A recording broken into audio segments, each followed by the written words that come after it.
Okay folks, so now bahar hai gadi? Acha ye. Okay, now let's check the headlight of the new Xpulse 204V OBD2 E2O compliant.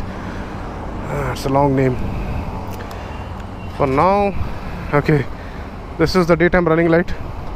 So the idea is that I'll ride it on the road and then I'll take it through some small city lanes, and then I'll ride my rally on the same road itself, and we'll see the difference between the headlight, right? So right now the high light is turned off. This is the low beam. You can actually see the lines made by the projector unit, you know. And in city lights, yeah, this is where we will understand how good or bad the light actually is. So this is the low beam, high beam.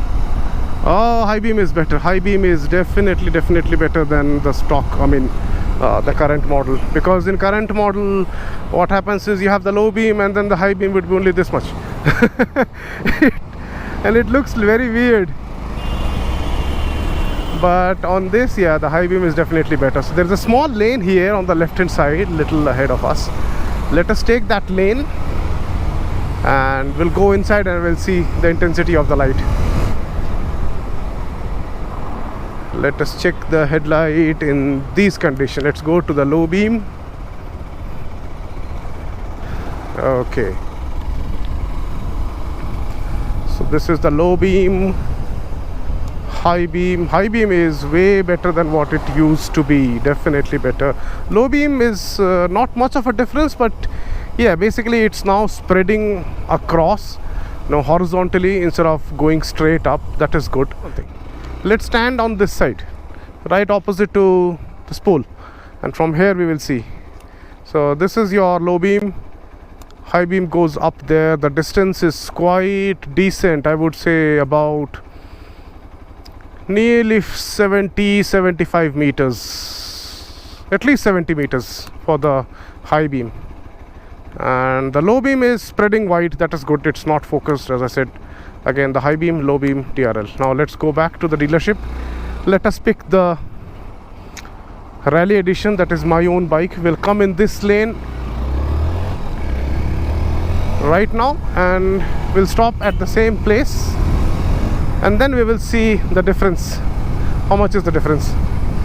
Alright guys, now let us ride the existing model. This is my own bike, my own rally.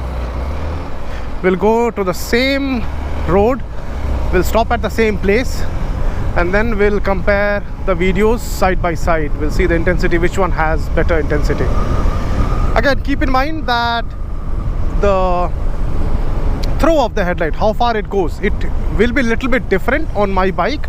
The reason is that, first of all, this is a Rally Edition, so the headlight is a little bit higher, and second thing is that I have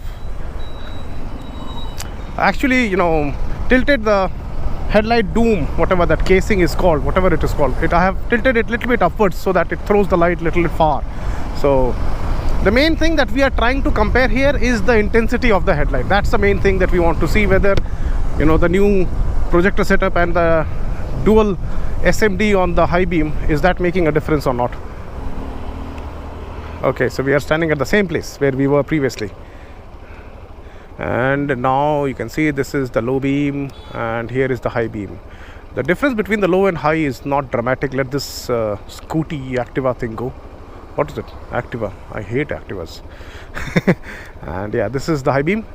This is where the low beam is. Again, as I said, the bike is higher, the headlight is tilted a little bit upwards, but you can see the intensity, right? This is quite straight. It does not light up what's on the side, or, you know, on the left and right hand side. The projector was lighting that up well. And this is the high beam. Very minor difference between low and high beam. So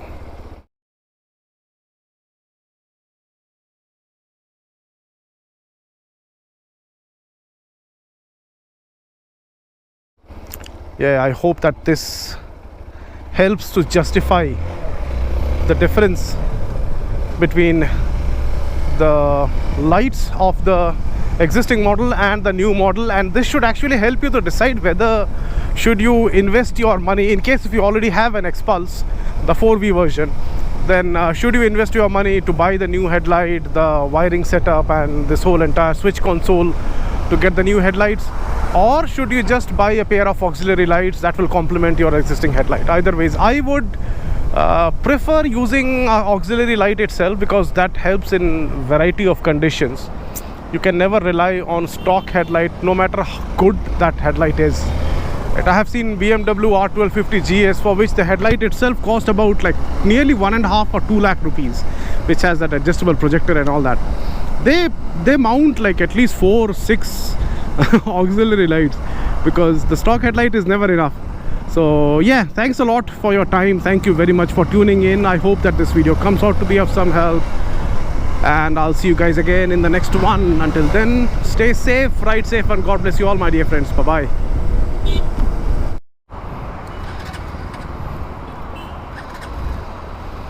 See, the low beam, it's going quite far and it's quite bright. You see, it's going underneath the truck in the front, right? And on rally, the intensity is very bad.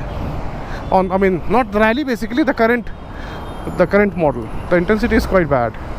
This is where the high beam is. It's like all over the place and it's not focused.